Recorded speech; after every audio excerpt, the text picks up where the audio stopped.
Defienden a sus personajes amados como si fueran un miembro de sus familias. Son exigentes con las adaptaciones cinematográficas, pero sobre todo son los autores de grandes memes que en el fondo nos hacen reflexionar sobre nuestras historias preferidas mientras nos sacan una que otra risa. Sí, estoy hablando del Toxic Fandom, como ya sabrás porque lo leíste en el título de este video. Soy Sabrina Tórtora del canal Cine Explicación, donde intentamos encontrarle la quinta pata al cine y a series. Y en este video contestaré a la pregunta: ¿y si el fandom tóxico somos todos? Hola mamá, estoy en el canal de Prime Video. A propósito, no seas tóxico, sé un fan de los buenos y suscríbete. Comenzamos.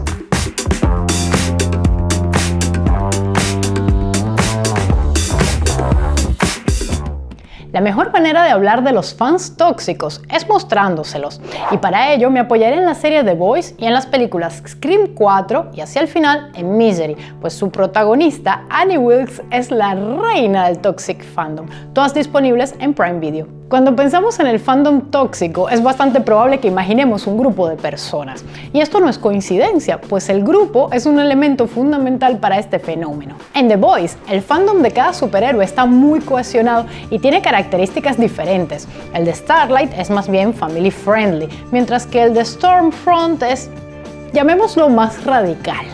Por supuesto que los que se identifican con uno no lo hacen con el otro grupo. Es más, puede que hasta se conviertan en haters del otro superhéroe.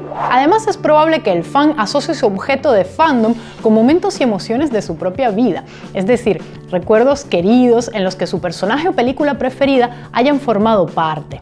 Un personaje muy curioso en la tercera temporada de The Boys es Todd, el padrastro de la hija de Ellen. Él es un fan a ultranza de Homelander, llegando a apoyar incluso sus decisiones más nefastas. En su caso, mete a Homelander hasta en la sopa, y lo vemos en una escena vestido como él, cantándole cumpleaños feliz a su hijastra. Aquí entra el concepto de nostalgia totémica del estudioso del fenómeno fandom Billy Proctor, según el cual el fan puede reaccionar de manera tóxica cuando siente que su objeto de fandom se está viendo atacado, porque tiene un fuerte vínculo afectivo que probablemente se empezó a dar de niño. Y así es su identidad la que se ve realmente amenazada y por eso responde con tanta vehemencia. Ok, suena lógico. Esto explicaría, según él, por qué hay personas que dicen que les han arruinado su infancia si los personajes de su historia preferida ahora, por ejemplo, cambian de actor. Lo que puede parecer una reacción exagerada es en realidad solo la punta de un iceberg de lo que una obra puede significar para una persona. Además, ser fan de algo contribuye de cierta manera a definirnos a nosotros mismos. ¿Qué música nos gusta? ¿Cuál es nuestro superhéroe preferido? ¿Qué géneros cinematográficos nos llaman más la atención? Todo esto es información sobre nuestra personalidad que le comunicamos a otros. Ahora toca hablar de Scream 4. En toda esta saga, Ghostface, el asesino en serie enmascarado, siempre le hace trivias de cine a sus víctimas para decidir si perdonarle la vida o no en base a sus conocimientos. Pero además hay varios personajes que son fans de Stab, la película dentro de la película en Scream, que también es un slasher. A pesar de que varios de ellos saben muchísimo sobre Stab, me detendré en la única que pareciera no encajar en esta descripción, Jill Roberts, la prima de Sidney Prescott, la protagonista de la saga, porque es un ejemplo perfecto de los conceptos de deseo mimético y rivalidad mimética del filósofo francés René Girard. Él explica que está en nuestra naturaleza desear lo que quieren los demás, y que nos fijamos particularmente en las celebridades para imitar lo que ellos prefieran. A esto lo llama deseo mimético. Pero puede ocurrir que después de idolatrar a ese famoso, la persona empieza a sentir aversión hacia él, porque empieza a percibirlo como su rival. Esto ocurre porque tras imitarlo, ahora ambos desean lo mismo y por tanto ese famoso ahora es su competencia para obtener lo que tanto anhela. Y así la persona logra sentir por él admiración y hostilidad al mismo tiempo. Vamos, una definición de fan tóxico perfecta. ¿Quién diría que nos llegaría de la mano de la filosofía? ¿Y por qué Jill encaja en esta descripción? Porque ella siente esos sentimientos encontrados por su prima Sidney. Por un lado, admira que ella sea famosa, pero por otro, la envidia y la percibe como su competencia, pues ahora quiere ser ella la protagonista de esa historia. Y eso es lo que la lleva a convertirse en una amenaza para Sidney. Y nuevamente, el ejemplo de Jill es un tantito extremo, así. Poquito, pero lo cierto es que la diferencia de cómo experimentan un fan, llamémoslo común, y un fan tóxico, un contenido mediático a nivel emocional y afectivo, puede ser muy pequeña. Y ya que estamos, pasemos a un ejemplo de un personaje todavía más peligroso, es decir, tóxico nivel Chernóbil, Annie Wilkes, la protagonista de la película Misery, basada en la novela de Stephen King.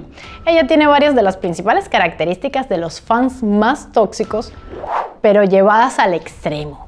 Es posesiva, pues su vida ha girado en torno al personaje de Misery, la protagonista de las novelas del escritor Paul Sheldon que tiene a su cuidado. Incluso vemos como Annie siente que Misery, si bien es un personaje ficticio, ha formado parte de su vida y hasta fue de gran ayuda cuando ella atravesó por momentos difíciles. Luego se siente en derecho de modificar la obra que es objeto de su adoración, pues le exige al escritor que reescriba el final de la saga de Misery. Así, el pobre Paul termina escribiendo una suerte de fanfiction obligado en el que pasa exactamente lo que a Annie le parece que debería ocurrir con su personaje preferido. Y sí, sé que los ejemplos de las historias que he traído hoy son bastante extremos, pero tenía que hablar de ellos porque eso es lo que hace que estos personajes sean tan divertidos. Pero volvamos a hablar del fan tóxico de a pie, del normal de toda la vida, el que no le hace daño a nadie. En el fondo, es válido que como espectadores seamos críticos, incluso públicamente, de ciertas producciones. Después de todo, un fan tiene siempre un poco de crítico de cine. Yo misma, que soy fan del personaje de Alicia, la protagonista del clásico de Lewis Carroll, tiemblo cada vez que hay una nueva adaptación al cine de estas historias.